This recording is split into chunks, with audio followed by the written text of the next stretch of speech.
So, good morning, everybody. As I said, my name is Sam Pierce from SWATT Books, and I am a self-publishing consultant. Now, since 2015, I've had the distinct pleasure of working with loads and loads of authors, and I've been involved in the design and publishing of over 40 titles now. Many of them have gone on to Amazon #1s, and 3 of them this year have been nominated for prestigious business book awards. One of them has made it to the finals, so fingers crossed for her at the end of March. Now, through the course of talking to a lot of those authors, there are several different reasons why a lot of those authors have originally wanted to be traditionally published as opposed to self-publishing. And some of the reasons have been things like they think that they will get, both them and their books, will have more credibility, more legitimacy if they get a traditional publishing deal. They also assume that the process will just be that much easier because somebody else is going to do all of the work for them.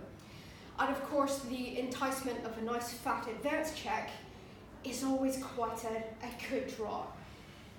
The problem is, none of that is actually true.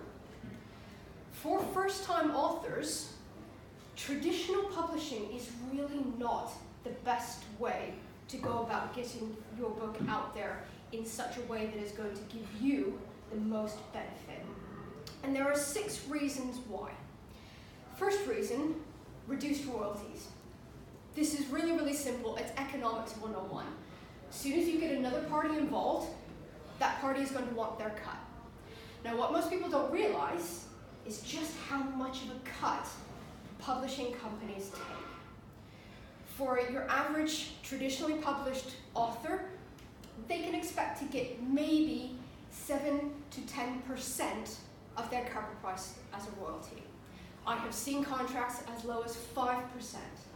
Now, if you've put your blood, sweat, and tears into writing a book that you have lived and breathed, you really just want 10% of the proceeds? Now, with self-publishing, if you're clever about your production values, and you are smart about the way in which you price your book, you can get between 50 to 70% of your cover price, which makes things a lot more sensible in terms of return on your investment. Second reason is time to market. Now, for a traditionally published book, you will be lucky if your book sees the light of day within a year. Now, with self-publishing, even if you do everything properly, invest in professional support, take your time, don't skip any of the steps, you can still have a book on sale within about 4 to 5 months. Now, if you're writing a book to support your business, many of us don't plan more than a year in advance because business just moves too quickly. We don't know what we're going to be doing in a year's time. But 4 to 5 months, that's something that we can plan for. That's something that we can build into our marketing schedules and be able to really, really make effective use of that book to support our business. Third reason is creative control. What a lot of people lose sight of is the fact that publishing houses are companies in their own right. They have their own branding. They have their own corporate identity that they want to maintain. And because of that, and because of the fact that they hire the designers and they hire the editors, they will try and keep your book within a certain look and style, which may not necessarily fit what you want from your book. Publishers' perspective is they will make decisions based on what will sell copies, not what is the best solution for your particular book and your particular story.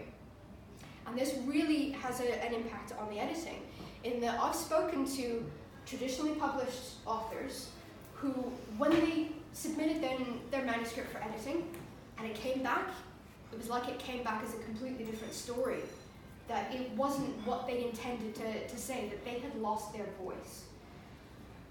If you self-publish, you're the one who's paying the designer. You're paying the editor. So you are the client. You are in control, so that you can work more collaboratively with the people who are supporting your book to make sure that the final product that you get is what you want and is what is going to most benefit you and your business. Fourth reason is relinquishing rights. Now, this is quite a contentious issue within the publishing industry. And as the author, you will maintain creative copyright over the content of that book all day long. There is never any question about that. However, what a lot of people don't realize is that the physical printed book, the copyright to that belongs to whoever owns the ISBN number. And in traditionally published books, that's the publisher, not the author. And as the copyright holder, the publisher can do whatever they want with that book. They can sell it wherever they want, sell it for whatever price they want, discount it as much as they want. They can even take it off sale if they need to or want to. And you don't really have a leg to stand on as the author. Now, with self-publishing, and this is where the contentious part comes in, there are a lot of online self-publishing services that also include the purchase of ISBN numbers, but be really, really careful about this. The most important thing when you are self-publishing a book is you own the ISBN number, which means you have copyright of that book. And what a lot of people don't realize is just how long copyright lasts. It lasts for the life of the author plus 70 years. So if you sign over the rights to your book, you're not only signing over the rights to the book for you, but also for your children as well, if you want to leave that book as a legacy. Fifth reason is marketing. Everybody assumes that if I get a traditional publishing deal, publisher's going to do all of my marketing for me. They're going to put on this big, lavish launch event. They're going to get me book signings. They're going to get me into the New York Times bestseller list. No. As the author, you and only you are responsible for the marketing of yourself and your book, regardless of whether you are professionally published or self-published. Now, if you're going to put the effort in to marketing your book and marketing yourself as an author, do you want to put that work in to line somebody else's pockets or your own? So, really key thing to bear in mind. Now, the final reason, is something that I've only just been recently made aware of. For a second, let's put ourselves into the position of a publishing company.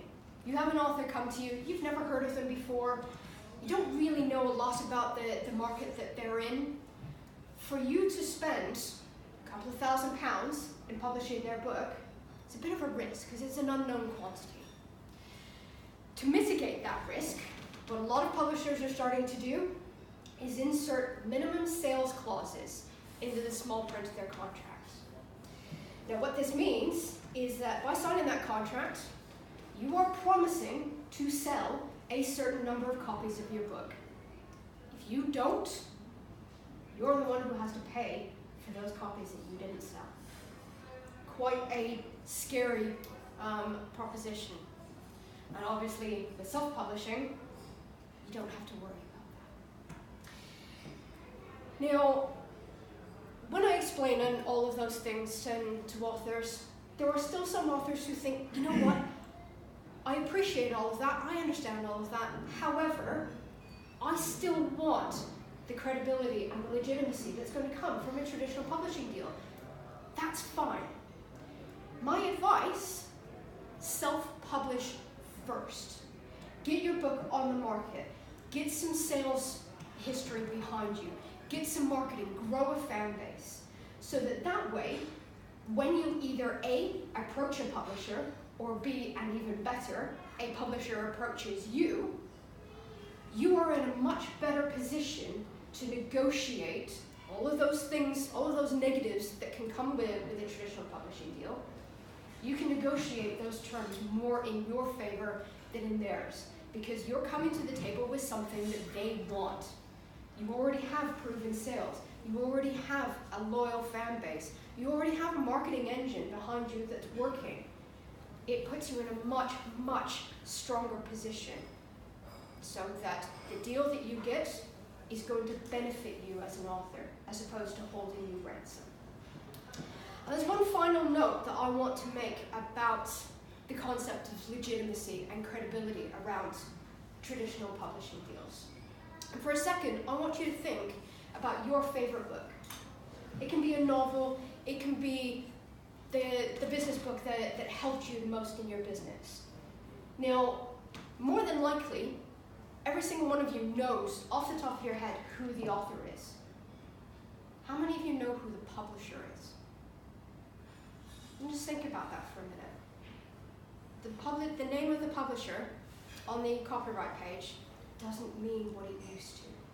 As long as the finished product looks professional and you've got the right marketing support behind you and you've done things properly, it doesn't matter. My name is Sam Pierce and I help make self-publishing professional. Any questions?